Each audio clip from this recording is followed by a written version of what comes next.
Olá, estamos juntos mais uma vez com você, internauta da Jovem Pan Online, você que nos acompanha no Brasil, fora do Brasil, em tantas partes do mundo, abrindo o nosso portal www.jovempan.com.br. Logo na capa do portal você encontra JP Online. E clicando você é trazido diretamente aos nossos estúdios. Hoje, mais uma entrevista especial relacionado ao assunto ao esporte. Com muito prazer, nós estamos recebendo William Machado, capitão William, ex-jogador do Corinthians, hoje está trabalhando numa consultoria financeira. Aliás, era um velho sonho do William, que ele vai contar um pouquinho essa história para todos nós. É um prazer receber o William. Prazer estar aqui e espero, nessa minha nova empreitada, ter o sucesso e ter a companhia de pessoas como você no dia a dia, que realmente faz a diferença nas pessoas que cobrem o esporte no Brasil e no mundo. Obrigado, William. Olha, recuando um pouquinho no tempo, nós fizemos uma entrevista ainda com o William, capitão do Corinthians, jogando lá no Parque São Jorge. E algumas coisas o William foi contando pra gente, a vontade de estudar, ele estudou, fez administração, quase concluiu o curso. É isso, né, William? Ciências Contábeis. Ciências Contábeis, não é isso? Quase concluiu o curso, né? Falta um ano. Ele sempre teve uma boa cabeça, jogador centrado. E aí, num determinado momento, decidiu encerrar a carreira e mergulhou nesse segmento, consultoria financeira. Primeiro, vamos falar um pouquinho da transição. O momento em que você decidiu parar. Olha, não sei se você estava sozinho, com alguém, você ligou para alguém, estava com alguém, estava em companhia de alguém, ou foi alguma coisa absolutamente só, né? Vou parar. Como é que foi isso? Bom, é até uma história engraçada, porque eu só lembrei disso. Em 2009 eu lembrei que eu tinha falado em 2006. Em 2006 eu ainda estava no Grêmio e tinha contrato de mais 2 anos com o Grêmio. E estava de férias, era dezembro de 2006, eu encontrei com um amigo. E a gente combinando, porque a gente nunca tinha tido a oportunidade, muito por minha causa, de conhecer o carnaval em Salvador. E a gente brincava. Ele namorava, eu também. Vamos programar o carnaval Salvador 2011? Que eu pensava, e falei isso. Acho que até 2010 eu paro de jogar, 2011 a gente vai.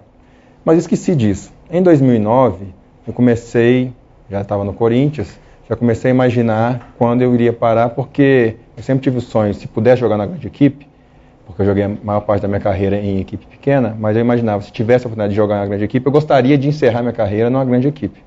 E eu tinha a oportunidade, tive, felizmente, de parar nas maiores equipes que tem no Brasil e no mundo, que foi no Corinthians. E eu tomei essa decisão em 2009, eu achava que a gente tinha grandes condições de ser campeão da Libertadores em 2010, mas sabia que também era muito difícil, e achava que era um momento bom que eu iria parar, podendo continuar, mas com aquela sensação assim, não parei, fiz uma coisa boa, minha carreira, olho para trás e tenho orgulho. E anunciei em 2009, e felizmente tive a força necessária e a preparação também psicológica para poder parar no momento que eu tinha anunciado. E aí? Vou parar? Quando eu decidi mesmo, quer dizer, já em 2010, eu já realmente vou parar, eu até comecei a fazer análise, porque por mais decidido que eu estava, eu queria... Você buscou análise? Fiz antes de parar, fiz uns 3 meses, porque eu queria ver se era... Para a dor ser menor, né? Para atenuar, né? Claro que a saudade fica, mas junto a isso preparei uma viagem minha para o exterior, para poder estudar inglês. Por enquanto só no papel, né? Naquele momento só no papel. Até então só no papel, mas já sentindo um pouco o gosto de um sonho que eu trazia já de jovem, que era aprender o inglês e morar fora, fazer um intercâmbio. Antigamente, quando eu jogava a categoria de base, não podia, pelo tempo e também pela falta de dinheiro, não tinha condições de fazer.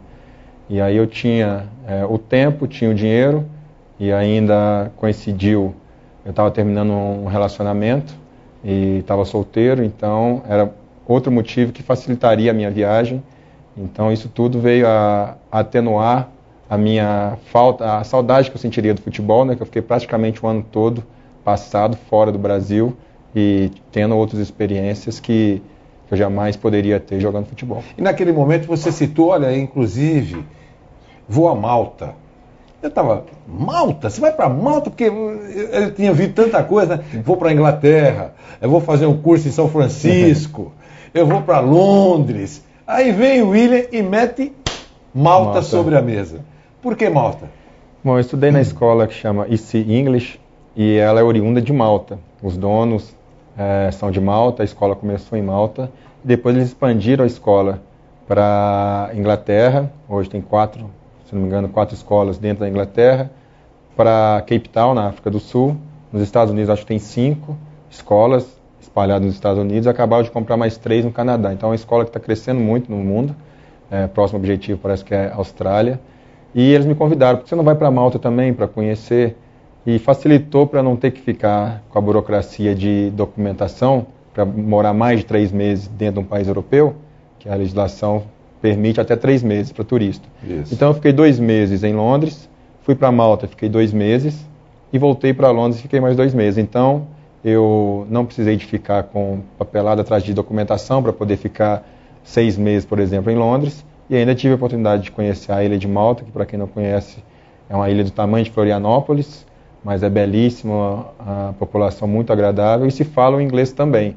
Tem 2 idiomas, tem o maltês, mas são 2 idiomas oficiais, o maltês e o inglês, porque foi colônia britânica durante, sei lá, quase a vida toda, mas na década de 50 que ganhou a independência. Então, quem puder, ali no sul da Itália, pertinho, vale a pena conhecer. Então, mas isso quase não aconteceu, porque você assumiu as funções de gerente remunerado de futebol. E aí, quando isso aconteceu, todo mundo comentou: olha, pô, tem um perfil, o cara tem um perfil sério, tem noções de administração, acho que vai dar certo.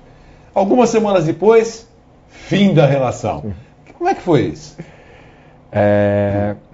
Quando o Corinthians, em 2010, a gente brigava pelo título ainda do Brasileiro, seria muito bom encerrar também a minha carreira com o título no Corinthians Brasileiro. Infelizmente não aconteceu.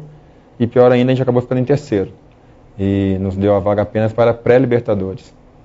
Logo que foi sorteado, e quando eu vi que o Tolima seria o adversário, eu tive a oportunidade de jogar contra essa equipe na Libertadores em 2007, defendendo o Grêmio. O futebol colombiano, por si só, já tem uma escola boa de futebol. E eu já vi ali um perigo, porque são bons jogadores que tem na Colômbia, e eles ficariam muito menos tempo parados do que o Corinthians. O intervalo da competição colombiana, do calendário colombiano para o calendário brasileiro é diferente. E isso deu uma vantagem ao Tolima, significativa, no meu ponto de vista. A não entrada na Libertadores gerou toda aquela crise no Corinthians, agressões, né, vandalismo, que tem que ser repudiado, na verdade tinha que ser preso, a polícia tinha que ir atrás. Para mim, polícia e Ministério Público é muito condescendente com esse tipo de comportamento. Perfeito. Acho que vai ter que morrer um jogador qualquer dia para ver se fazem alguma coisa contra um torcedor. Nunca vi torcedor ser preso e ficar preso por causa desse vandalismo. Pelo contrário, é tratado, né, como estadista. O agressor. O agressor é tratado como estadista. Exatamente. E eu me senti um pouco responsável por aquilo que os meus companheiros estavam passando naquele momento, já que dias antes a gente não tinha conseguido, pelo menos, ficar em o vice-campeonato, que daria a entrada direta. E aí me convidaram mais uma vez, porque já tinham me convidado em 2010, e eu me senti na obrigação, por mais que seja remunerado, não foi o dinheiro. Se fosse dinheiro, eu teria continuado jogando futebol. Mas eu senti na obrigação de tentar ajudar na medida do possível. E apesar de terem sido apenas 24 dias, acho que a minha chegada deu uma atenuada um pouco na fumaça, principalmente na confiança que os jogadores tinham perdido naquele momento, no Tite, que estava um pouco fragilizado também pelo momento.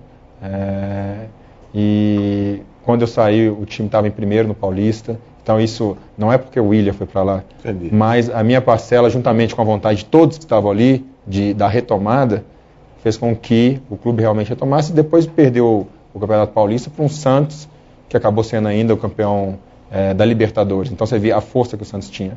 Perdeu de forma honrosa também, 2 jogos muito difíceis e tudo.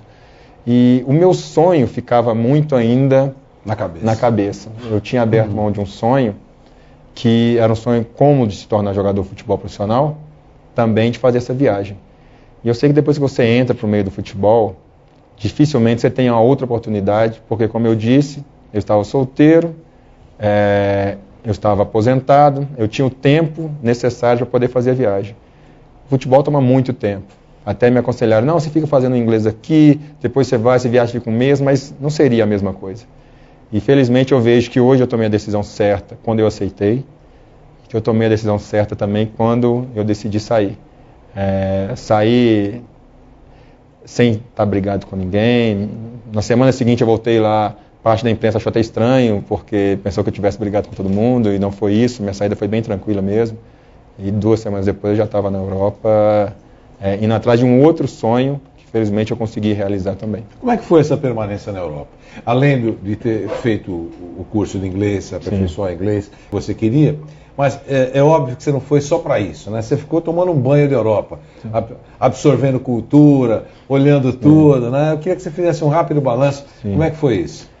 Eu sempre fui apaixonado com história, até por isso, a história da humanidade, a história do nosso planeta, até por isso que eu decidi ir para a Europa e não para os Estados Unidos.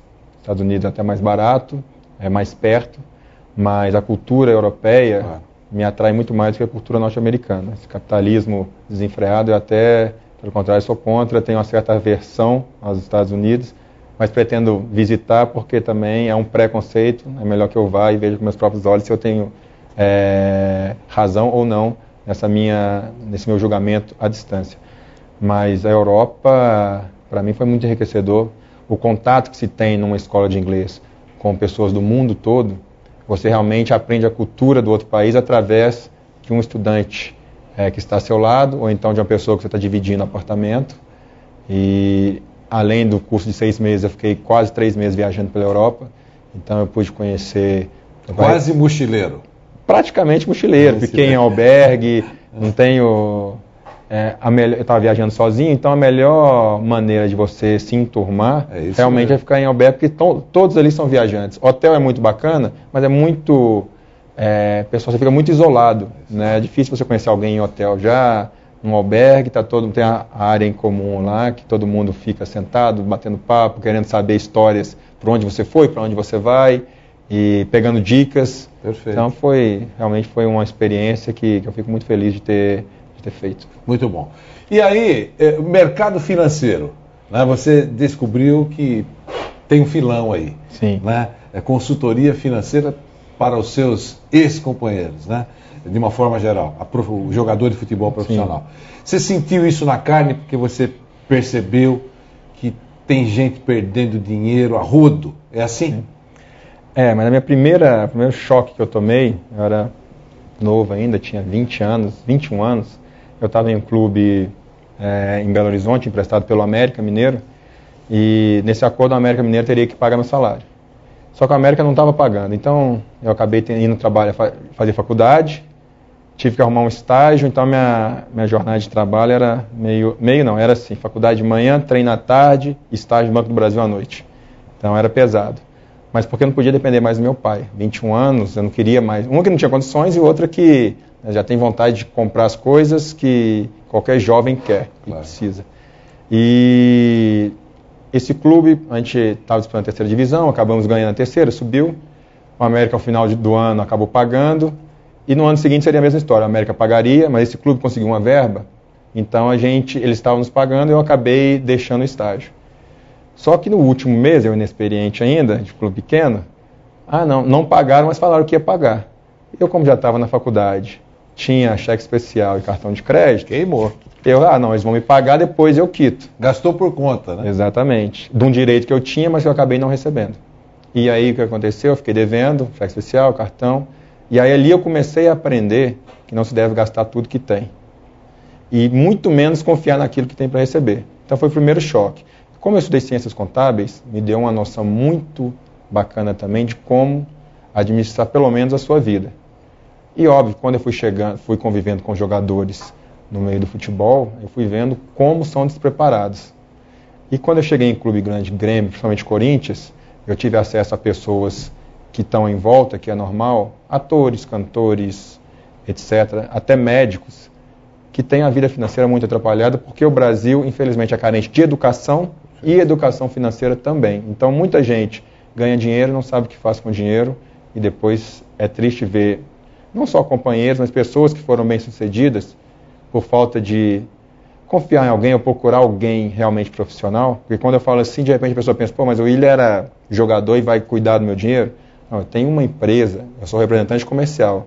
Eu vou, me apresento o que eles fazem para mim e sugiro que eles permitam que quem cuida das coisas para mim dê algumas sugestões, analise. Então não é que eu vou estar indicando o que fazer. Apesar que de jogador, modéstia à parte, eu sei mais Você que a entende, maioria. claro. Mas ainda assim, não sou eu quem administro sozinho o meu dinheiro. Eu tenho todo um staff, que é uma empresa forte e tudo, que faz isso para mim. Então, eu tento mostrar a importância de ter um staff como esse. Se as pessoas têm, eu fico feliz. Ah, que você tem? Que bacana. São do mercado? São bem conceituados? São, então ótimo. Não vou nem querer, não é que eu vou roubar o cliente. Mas se a pessoa não tem, porque é comum deixar um amigo, um pai, uma mãe, porque a gente confia, mas às vezes não tem. Então, não, deixa que a gente prepare então seu pai para realmente ele ter a capacidade para gerenciar o seu dinheiro. Porque às vezes o pai é de confiança, mas o pai também não tem a capacidade necessária e aí vai perder o dinheiro do mesmo jeito, com 35 anos, nem ele, muito menos a família, tem a estrutura que tiveram aí por 10, 15 anos. Isso vale para jogador de time grande e jogador de time pequeno? Vale para os dois. O time pequeno, e eu passei muito, tenho essa experiência também, o que é muito bom, tem que fazer mágica, né? Tem que esticar o dinheiro. Então precisa de saber até mais como administrar o seu dinheiro, assim, fazer render mais o dinheiro, né? E de time grande, o maior perigo é esse, porque tem muito momentaneamente e acha que aquilo vai durar para sempre. E não dura. Então, se não administrar bem, a pessoa às vezes joga até os 35, com 40 ela já não tem. Porque uma coisa que é comum também, a pessoa depois que para, infelizmente, mas o índice de divórcio é muito alto, porque a mulher está acostumada com o ritmo de vida do marido, o marido, que é o jogador, está acostumado com outro ritmo de vida também, eles começam a conviver mais e não sabem conviver, não tiveram isso quando jovem, porque o jogador sempre jogou, sempre esteve concentrado, sempre esteve viajando. E não aí, treinaram esse tipo de jogo, né? Exatamente. E aí, quando se dá esse período de convivência, isso é fato, é estatístico, já é 50% geralmente que você passa para a mulher. Né? Não estou falando aqui se é justo ou não é. É o que a lei reza, é o que normalmente acontece. Aí você já tem metade. Aí você já tem metade. Então, para não falar de uns que são mais despreparados, que às vezes casam 2 vezes, então já vai ficar com a metade é 1/4 do que ele tinha. Então, assim, é complicado, a pessoa realmente tem que se preparar bem. Além dos filhos, a gente não pode esquecer Exatamente, isso, né? Porque quando tem filhos, aí... Aí a conversa é outra também. É outra. Então, de uma forma geral, além dessa orientação, isso é importantíssimo, que você está falando, é importantíssimo. De uma forma geral, é mais ou menos aquela história da cesta, que a gente ouvia falar há tantos anos. Quer dizer, olha, você não pode colocar todo o dinheiro numa cesta só, você tem que dividir em cestas. Bem arcaicamente, é essa mais ou menos o começo da conversa? Tem que ser. Apesar que tem um livro que é muito interessante, que eu li, que chama Os Axiomas de Zurich. Tá. É um zilionário suíço, e que ele fala que se você tem certeza que uma cesta vai dar mais dinheiro, para que você vai dividir o seu lucro? Quer dizer, não é um prato pronto.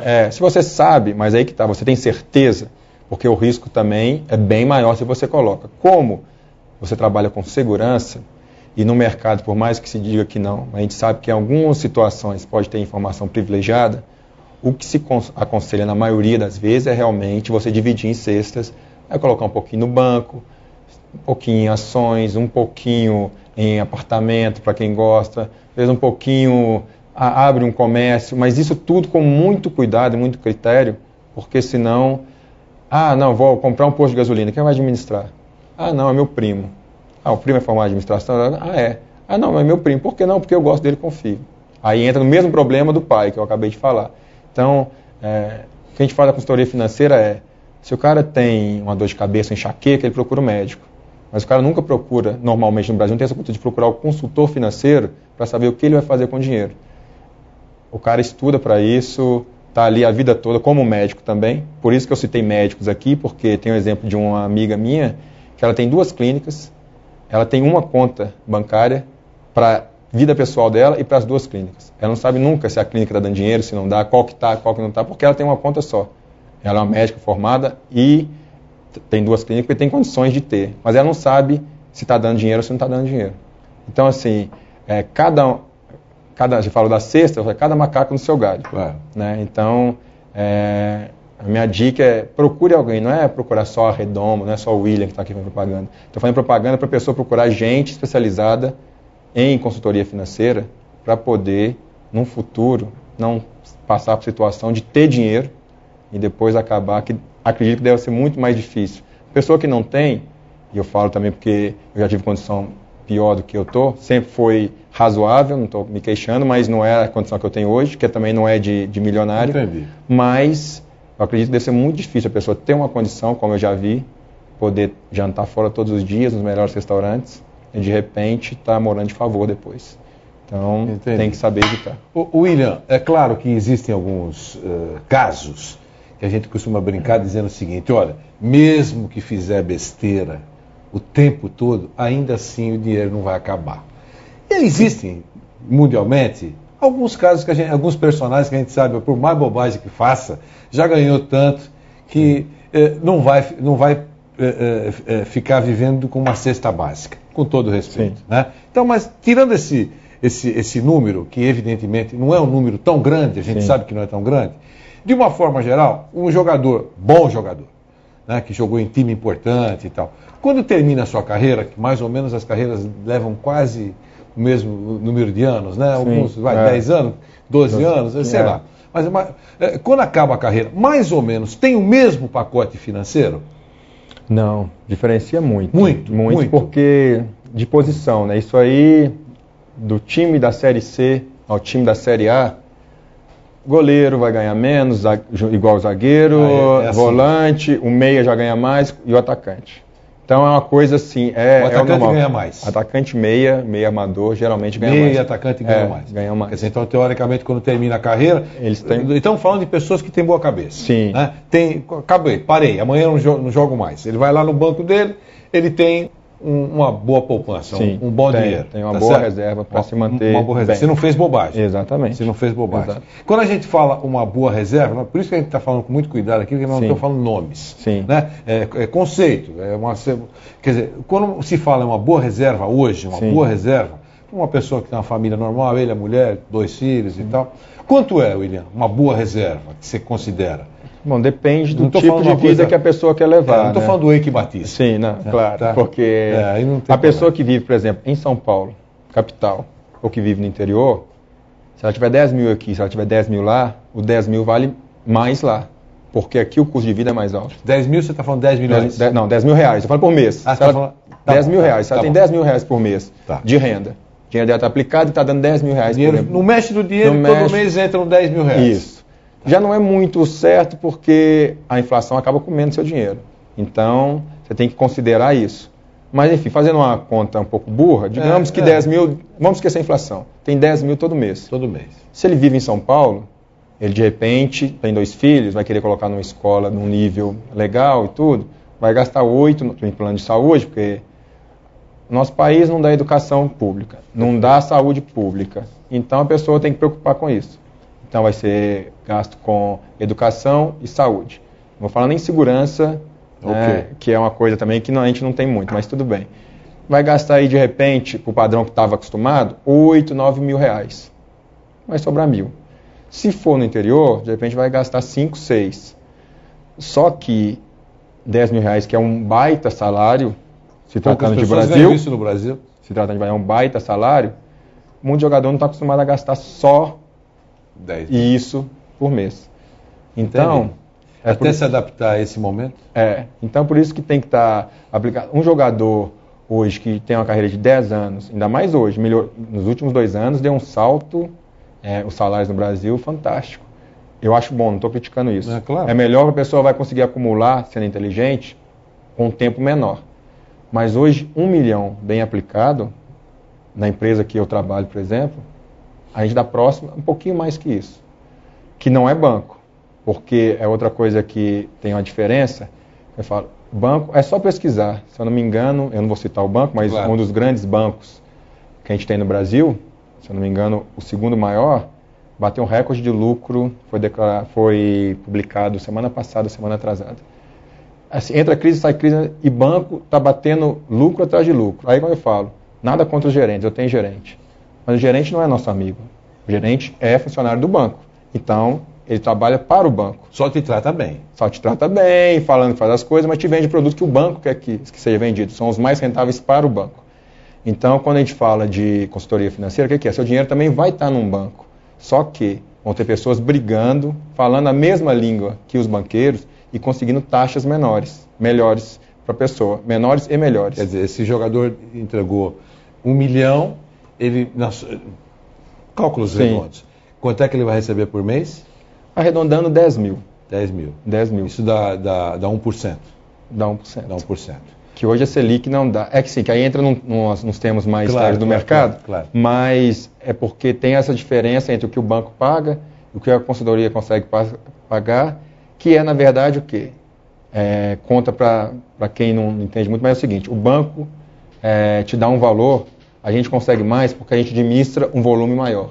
Então, o que é? A gente vai colocar, porque tem você, o seu 1 tem milhão eu, entra no tem o pacote outro. da empresa. Exatamente. Então, se você negocia com 1 milhão ou com 5, É uma com coisa. 5 você consegue Uma valores taxa melhores. melhor, lógico, então, é claro. nisso que você consegue, não é mágica, não é promessa, porque tem essa coisa dentro do mercado financeiro. E qual é a segurança que tem esse jogador de entregar 1 milhão, por exemplo, para uma empresa? Ah, tá. Primeiro que não entrega o dinheiro dele. Tá. O dinheiro dele vai estar em nome dele, registrado num banco também. Como tem os grandes bancos, tem os bancos de investimento.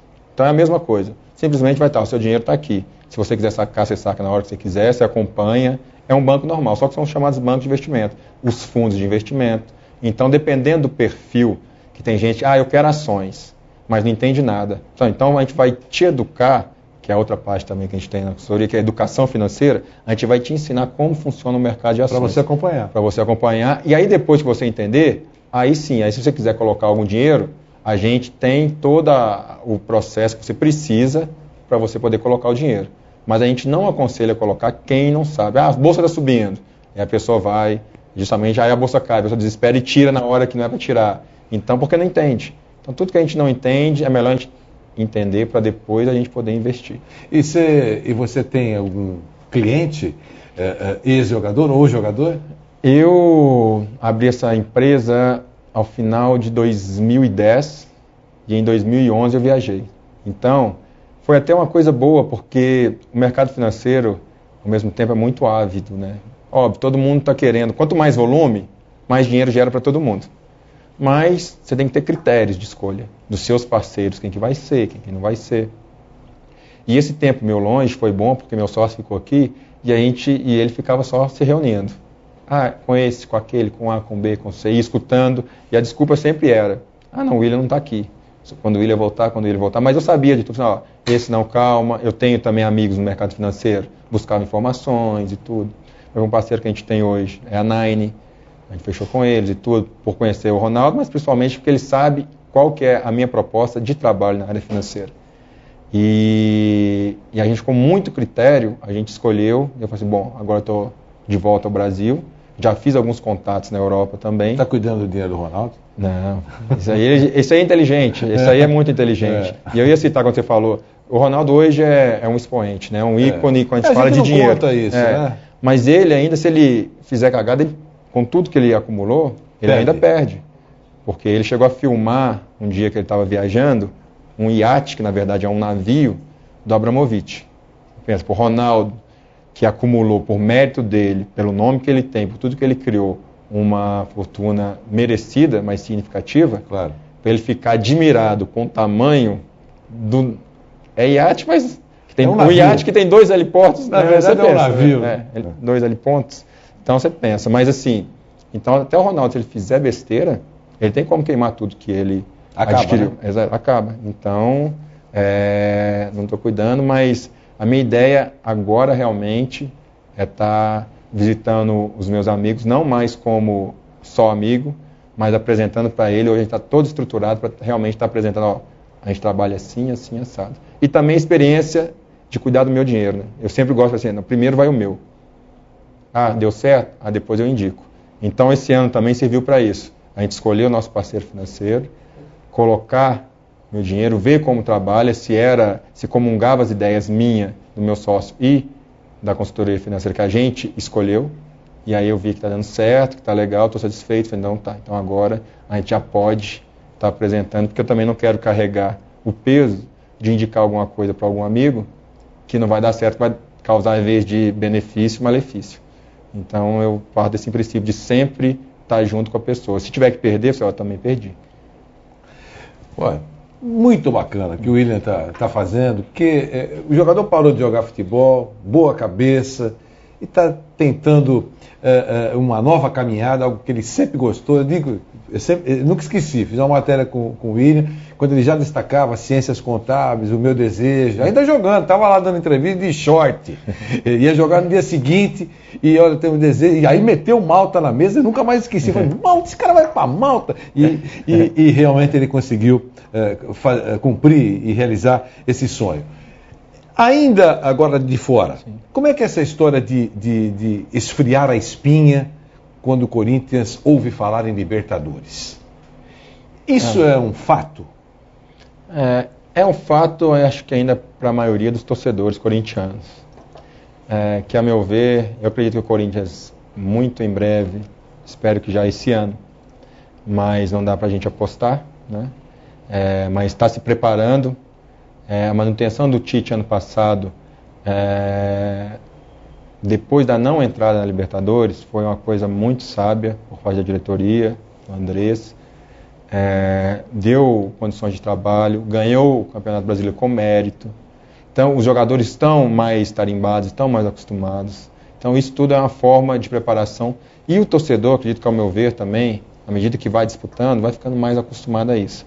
Na verdade, para o Corinthians só falta a Taça Libertadores, né? Ou, para a Taça Libertadores só falta o Corinthians.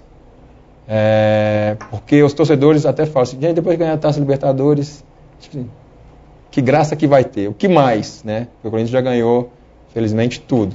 Só que esse afã todo de querer ganhar a taça, ainda por parte da maioria, não pode ser transportado para dentro de campo. Em 2010, apesar de a gente não ter ganho, a torcida se comportou muito bem. A gente sentiu hora nenhuma essa pressão externa, muito pelo contrário, a gente sentiu o apoio externo, como é característica da torcida do Corinthians. Então, eu acredito que se mantiver isso que foi feito em 2010, o time já mais experiente, mais acostumado, mais calejado, a chance aumenta. Não quer dizer que vai ganhar, claro, mas é a parcela de cada um. A torcida tem que fazer o seu, como faz, mas não é naquela pelo amor ou pela dor, sabe? É pelo amor, porque o Corinthians é maior do que os jogadores que estão lá, vai continuar para sempre e vai fatalmente ganhar, até porque está se estruturando fora também para isso, com seu treinamento, que não tinha e hoje é referência, com o estádio que em breve está pronto, com uma profissionalização da parte diretora, isso tudo está colocando o Corinthians à frente dos demais. Mas, claro que isso por si só não te coloca favorito, te credencia a estar forte, mas não é o favorito a ganhar. Foi ótimo conversar com você, William. Parabéns, viu? Obrigado. Pela cabeça, pela seriedade, sempre foi um jogador muito sério, simpático, responsável. Eu quero que você tenha o maior sucesso aí nessa nova empreitada. Muito obrigado. Que os jogadores confiem, que outras pessoas de outros segmentos confiem e que ganhem muito dinheiro. Que eu brinco dizendo assim, eu só quero ter amigo rico. Porque amigo rico, eu não quero ser rico. Sim. Eu tenho amigo rico, porque aí se apertar eu corro lá perguntar pro meu amigo se ele pode me ajudar. Um abração, William. É um prazer estar com vocês e tudo de bom sucesso também. Um abração. Com o William Machado, esse capitão do Corinthians, capitão William, que agora está no mercado financeiro, dando consultoria, enfim, e acompanhando de perto os passos do futebol, e falou um pouquinho do Corinthians, que está caminhando na Libertadores da América. Nós fizemos um pouco mais a nossa entrevista especial para você. Até a próxima.